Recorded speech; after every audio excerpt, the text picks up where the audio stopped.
আসসালামু আলাইকুম। সম্মানিত উদ্যোক্তা। অনেক উদ্যোক্তা আমাদের কাছে প্রশ্ন করেন, ভ্যাট কিভাবে না দেওয়া যায়? বা আমি যদি ভ্যাট না দেই বা এমন কোন রাস্তা বা ওয়ে কি আছে কিনা যে ভ্যাট দিতে হবে না, ট্যাক্স দিতে হবে না। এটি অনেক উদ্যোক্তাদের প্রশ্ন থাকে। আমরা এই ধরনের প্রশ্ন পেয়েও থাকি। আজকে জানাবো আপনাদেরকে ভ্যাট দিতে হবে না কোন সমস্ত বিজনেস গুলোতে। গুরুত্ব সহকারে শুনবেন। আপনার বিজনেসের মডেল এবং আপনি কিভাবে বিজনেস পরিচালনা করছেন সেটির উপর ভিত্তি করে আপনাকে ভ্যাট নাও দিতে হতে পারে। এখন আলোচনা করা যাক। এটি যদি আমরা এফডি এর ভাষায় বলি তাহলে আউট অফ স্কোপ বা ভ্যাট এর স্কোপের বাইরে। আর যদি এরকম হয় যে আমরা সাধারণভাবে বোঝার জন্য বলি তাহলে ভ্যাট দিতে হবে না যে সমস্ত কার্যক্রম পরিচালনা করলে। সে বিষয়গুলো নিয়ে আজকে বিস্তারিত আলোচনা করব, সাথে থাকুন। যারা ইনভেস্টর বা উদ্যোক্তা আছেন এবং যারা লার্নার আছেন তাদের জন্য এই আলোচনাটি অত্যন্ত গুরুত্বপূর্ণ হতে যাচ্ছে। তো আমরা কিছু প্রশ্নের আদলে সাজিয়েছি যাতে আমাদের বর্ণনা এবং আপনাদের বুঝতে সুবিধা হয়। তো প্রথমে আউট অফ স্কোপ বা ভ্যাট দিতে হবে না যে সমস্ত বিজনেস গুলোতে, সে সমস্ত বিজনেস গুলো নিয়ে আমরা কথা বলবো। আপনি মনে করেন যে আপনার একটি গার্মেন্টস প্রতিষ্ঠান আছে। বাংলাদেশে আপনার একটা গার্মেন্টস প্রতিষ্ঠান আছে যেখানে আপনি বিভিন্ন ধরনের গার্মেন্টস আইটেম প্রোডাকশন করেন বা প্রোডিউস করেন বা ম্যানুফ্যাকচারিং করেন। এখন সেখান থেকে আপনার ম্যানুফ্যাকচারিং এর পরে আপনি শিপমেন্টের মাধ্যমে সরাসরি কাস্টমার আপনার আছে ইউরোপিয়ান কান্ট্রিতে, আপনি সেখানে পাঠিয়ে দিলেন। সেখানে পাঠিয়ে দিলেন, কিন্তু আপনি হিসাবটা রাখলেন হচ্ছে সমস্ত কিছু ইনভয়েস করলেন সংযুক্ত আরব আমিরাতে যে কোম্পানিটি আছে আপনার সেখান থেকে। এমতো অবস্থায় আপনার যে বিজনেসের ম্যানুফ্যাকচারিং দেশের বাইরে হয়েছে, অর্থাৎ সংযুক্ত আরব আমিরাতের বাইরে হয়েছে। আপনার শিপমেন্ট, সাপ্লাই, ট্রান্সপোর্টেশন সবকিছু বাইরে হয়েছে এবং কনজাম্পশন এবং রিসিভ যে বায়ার, ইনিও সংযুক্ত আরব আমিরাতের বাইরে আছেন। শুধুমাত্র আপনি সংযুক্ত আরব আমিরাত থেকে ইনভয়েস ক্রিয়েট করেছেন, ডকুমেন্টেশন প্রসেসিং করেছেন, বিভিন্ন কমিউনিকেশন পরিচালনা করেছেন দুই পার্টির মধ্যে, বাংলাদেশের পার্টি এবং ইউরোপিয়ান কান্ট্রির পার্টি, এবং রেমিটেন্স আকারে আপনার যে সেলস এর টাকাটা সে টাকাটা সংযুক্ত আরব আমিরাতের ব্যাংকে এসেছে। এই যে মডেলটা, এই জাতীয় মডেলে যারা বিজনেস বা সার্ভিস পরিচালনা করে, তো সেই ক্ষেত্রে কিন্তু আপনার এটা আউট অফ স্কোপ ভ্যাটে সাধারণ দৃষ্টিতে বা সাধারণত কথা বলছি। অবশ্যই আপনি এর উপর ভিত্তি করে সম্পূর্ণ ডিসিশন নেবেন। আপনার যে ট্যাক্স কনসালটেন্ট আছেন প্রাজ্ঞ, তার উপর তার সাথে কনসালটেন্ট করে তার সাথে আপনি পরামর্শ করে ডিসিশন নেবেন যে আপনার স্পেসিফিক পার্সপেক্টিভে এটা কি আউট অফ স্কোপ হবে কিনা। তারপরে সাধারণ দৃষ্টিতে এই জাতীয় বিজনেস মডেল যাদের রয়েছে তাদের বিজনেস গুলো আউট অফ স্কোপ হবে। তো এক্ষেত্রে আমরা আউট অফ স্কোপ জন্য শুধুমাত্র আপনি সংযুক্ত আরব আমিরাত থেকে ইনভয়েসে করেছেন এবং ব্যাংকে টাকা আছে এসেছে, এই জন্যই কিন্তু আপনি ইন স্কোপে চলে আসবেন।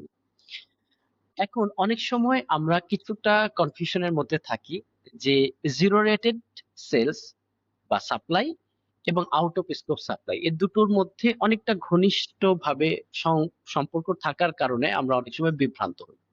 তো এই বিষয়টি নিয়ে আমরা আলোচনা করব। এখন আলোচনা করব যে জিরো রেটেড কাকে বলে।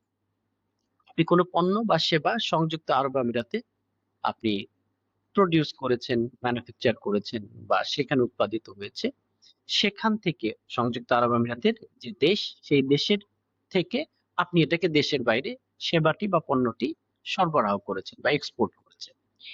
এই সমস্ত বিজনেস মডেল যারা পরিচালনা করেন তাদের ক্ষেত্রে কিন্তু এটি হবে হচ্ছে জিরো রেটেড। এটি কিন্তু আউট অফ স্কোপ হবে না। তো আমরা বুঝতে পারলাম যে যে আমরা জানি যে যে কোনো ধরনের এক্সপোর্টই জিরো রেটেড হয়, ঠিক আছে। এখন যে কোনো ধরনের এক্সপোর্ট জিরো রেটেড হয়। আউট অফ স্কোপ হবে যদি আপনার পণ্যটি বা সেবাটি দেশের বাইরে উৎপাদিত হয়েছে বা দেশের বাইরে ম্যানুফ্যাকচার হয়েছে, প্রডিউস হয়েছে এবং দেশের বাইরেই এটা কনজাম্পশন, ট্রান্সপোর্টেশন এই মডেলে গিয়েছে। আর জিরো রেটেড হবে দেশের ভেতরে উৎপাদিত হয়েছে, সরবরাহ হয়েছে দেশের বাইরে। আপনার অনেক ক্ষেত্রেই কিন্তু আউট অফ স্কোপ নাও হতে পারে যদি সেই পণ্যটি বা সেবাটি ইউএর ভেতরে আসে এবং সেখানে কোন প্রকার পরিবর্তন পরিমার্জন করে তারপর ইউএর বাইরে যায়, তাহলেও কিন্তু সেক্ষেত্রে এটি নাও হতে পারে। প্লেস অফ সাপ্লাই এটি খুব গুরুত্বপূর্ণ আইডেন্টিফাই করা যে প্লেস অফ সাপ্লাইটি কোথায় হচ্ছে। এটির মাধ্যমে আমরা কিন্তু এফটিএ সাধারণত বিবেচনা করে যে এই সেলসটি in scope or out of scope হবে। এরপর আমরা যদি দেখি যে এফটিএ আসলে কি কি দেখে থাকে, এফটিএ দেখে থাকে হচ্ছে যে সাপ্লাই লোকেশন এবং কাস্টমারের location, supply delivery, goods movement, contact, invoice এবং কমার্শিয়াল রিয়েলিটি। তো এই সমস্ত বিষয় বিবেচনা করে এফটিএ মূলত ডিসিশন দিয়ে থাকে। এটি ছাড়া আরেকটি বিষয় আমরা গুরুত্বপূর্ণ আলোচনা করব, সেটি হচ্ছে যে out of scope sales threshold কিভাবে গণনা করা হয়। যেহেতু এটি ভ্যাটের আওতার বাইরে, সেহেতু কিন্তু এটির কোনো থ্রেশহোল্ড গণনা করা হয় না। অর্থাৎ থ্রেশহোল্ড তখনই আসে যখন আপনার ভ্যাটের জন্য রেজিস্ট্রেশনের বিষয়টি আসে। 1,87,500 আমরা জানি যে নরমালি ভলেন্টারি এবং 3,75,000 দিরহামের উপরে এটি হচ্ছে ম্যান্ডেটরি। তো থ্রেশহোল্ড আউট অফ স্কোপের এটি গণনা করা হয় না। থ্রেশহোল্ড দিয়ে যদি আপনার আউট অফ স্কোপ অনেক মিলিয়ন মিলিয়ন হয়, 3,75,000 দিরহামের উপরে চলে যায়, তারপর আপনি ভ্যাট রেজিস্ট্রেশন করতে মানে এটা দিয়ে অ্যাপ্লাই করতে পারবেন না, যেহেতু এটি ইন স্কোপ না। আরেকটি বিষয় আমরা আলোচনা করব এখন, লোকাল এক্সপেন্স যদি এরকম হয় যে আপনার দেশের ভেতরে অর্থাৎ সংযুক্ত আরব আমিরাতের ভেতরে এক্সপেন্সটা অনেক বেশি, যেটা 1,87,500 দিরহামের উপরে বা 3,75,000 বা তারও বেশি হয়ে গেছে, তাহলে কি আপনি ভ্যাট রেজিস্ট্রেশন জন্য অ্যাপ্লাই করতে পারবেন? পারবেন। এক্সপেন্সের ভিত্তিতে আপনি ভ্যাট রেজিস্ট্রেশন যতই এক্সপেন্স হোক করতে পারবেন, বাট সেটা ভলেন্টারি, এটা ম্যান্ডেটরি না। আপনার 3,75,000 দিরহামের উপরে এক্সপেন্স হয়ে গেলে যে আপনার জন্য ভ্যাট রেজিস্ট্রেশন ম্যান্ডেটরি হবে, না করলে এটার জন্য যে 10,000 দিরহাম পেনাল্টি আসবে, বিষয়টা কিন্তু এরকম না। এই বিষয়টি সম্পর্কে আমাদের ধারণা রাখতে হবে। তো আমরা মূলত আজকে যে সমস্ত বিষয়গুলো আলোচনা করলাম, সেটা হলো যে আপনার আহ, যেই সেলস গুলো ট্যাক্সেবল অর্থাৎ আমাদের জিরো রেটেড, কোন সেলস গুলো আউট অফ স্কোপ, এ সম্পর্কে আমরা ধারণা গ্রহণ করলাম। সেই সাথে জিরো রেটেড এবং আউট অফ স্কোপ সেলের সাথে যে সাদৃশ্য এবং বৈসাদৃশ্য কোথায় আছে সেটা নিয়ে আমরা আলোচনা করলাম। আউট অফ স্কোপ সেলস হলে আপনি ভ্যাট রেজিস্ট্রেশন করতে পারবেনই না, এই কথাটাও ঠিক না। এই ক্ষেত্রে আপনি ভ্যাট রেজিস্ট্রেশন করতে পারবেন ভলেন্টারি এক্সপেন্স দেখিয়ে, সেটাও আমরা আলোচনা করলাম। অনেক বিজনেস মডেলে আবার এরকমও থাকতে পারে যে আপনার স্ট্যান্ডার্ড রেটেড সেলও থাকতে পারে, জিরো রেটেড এক্সপোর্ট সেলও থাকতে পারে, আর আউট অফ স্কোপ থাকতে পারে। তো ভ্যাট রেজিস্ট্রেশনের ক্ষেত্রে আপনি কিভাবে দেখবেন? সেই ক্ষেত্রে যদি আপনার স্ট্যান্ডার্ড রেটেড সেল এবং এক্সপোর্ট জিরো রেটেড এই দুটো সেল মিলিয়ে 1,87,500 দিরহামের উপরে হয়, অথবা টার্নওভার এবং 3,75,000 দিরহামের উপরে যদি টার্নওভার হয়, তাহলে কিন্তু আপনার জন্য ভলেন্টারি বা ম্যান্ডেটরি রেজিস্ট্রেশন হয়ে যাবে। কিন্তু দুটো মিলিয়ে অর্থাৎ স্ট্যান্ডার্ড রেটেড এবং জিরো রেটেড মিলে যদি 1,87,500 দিরহামের উপরে না হয়, তাহলে কিন্তু সেক্ষেত্রে আপনি অ্যাপ্লাই করতে পারবেন না। তো এই হচ্ছে আজকের আলোচনা। আলোচনাটি খুবই গুরুত্বপূর্ণ। আপনি আপনার বিজনেস মডেল অবশ্যই বিবেচনা করবেন এবং প্লেস অফ সাপ্লাই কোথায় হচ্ছে এটি আপনি অবশ্যই বিবেচনা করবেন এফটিএ এর দৃষ্টিতে।